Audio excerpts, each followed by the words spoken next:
Okay, we're doing the summary.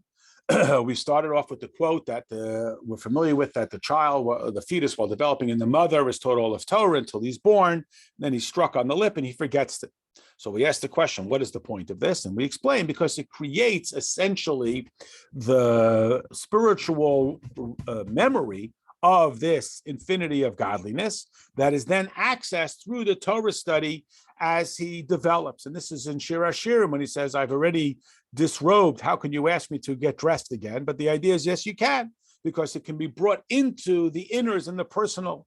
We pointed out that the word cheder, where it's brought into this inner chamber, is a reference to chesed, din, and rachamim, that through a person integrating Torah in his life, he reawakens that latent memory that the fetus had of learning all of Torah. Now we tied it back to the statement at the end of the Parsha, where it says regarding the tzitzis that you will see them, you will remember the mitzvahs of Hashem, that the tzitzis are just the handle that allows us access to the garment, even though the garment of the Tcheiles doesn't have kedusha, and the kedusha is in the tzitzis, but that's only because the tzitzis can contain their limited kedusha, in contrast to the more unlimited, infinite kedusha that is within the Tcheiles garment.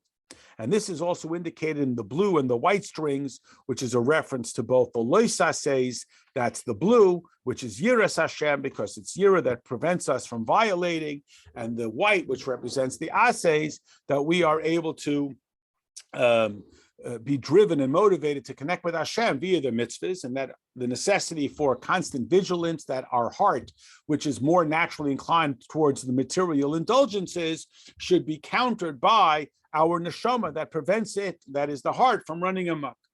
Then we had a further explanation on this idea of the tzitzis and the heart that sees and so on. We started to talk about what in fact is the meaning of the heart.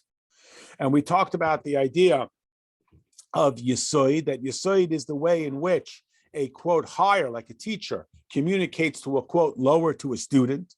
This idea that it goes from higher to lower, and what it expresses is only the quote lower, the tachtoin of the teacher, of the mashpia, that they're able to communicate it down to them.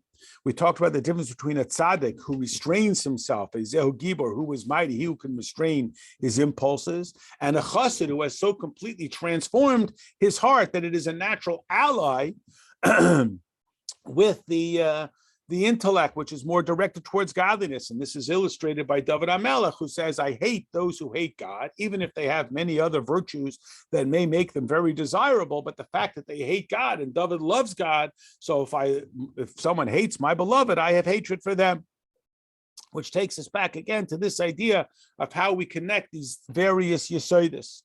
So we explained some Kabbalistic ideas that Leah and Rachel, that they draw down from the higher levels into the lower levels, machshava and dibur, machshava being the mashpia, dibur the makabel, and then dibur becomes the mashpia, but it can only express some of the machshava.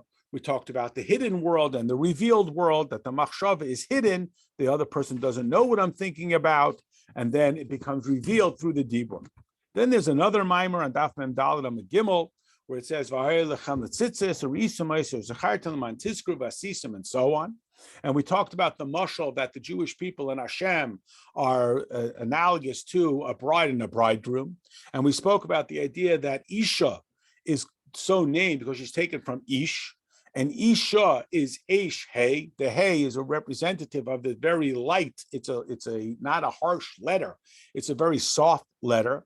And as such, it represents an expression of a very minimal glimpse into godliness. And the fire of Hashem, the desire to be subsumed within the infinity of Hashem, like a candle that wants to, the flame wants to detach itself from the wick, is represented in the woman. Like her, it says that the woman is driven towards her husband. This is the Isha, this is that fire. And the Ish is Eish, but it has the Yud, which represents Chachma. And our objective is that our fiery passion for godliness should be driven to be subsumed within that level of Eish that contains the Yud, that Chachma, which is manifest through the mitzvahs, like the seminal contribution of the Father in the creative process, that it passes from the brain through the body. Similarly, the infinity of Hashem passes through all of creation into the particular mitzvahs. And we ended off that the concept of ner, candle, is the gematria 250, which is the 248 mitzvahs as they are manifest both in chesed and gevura.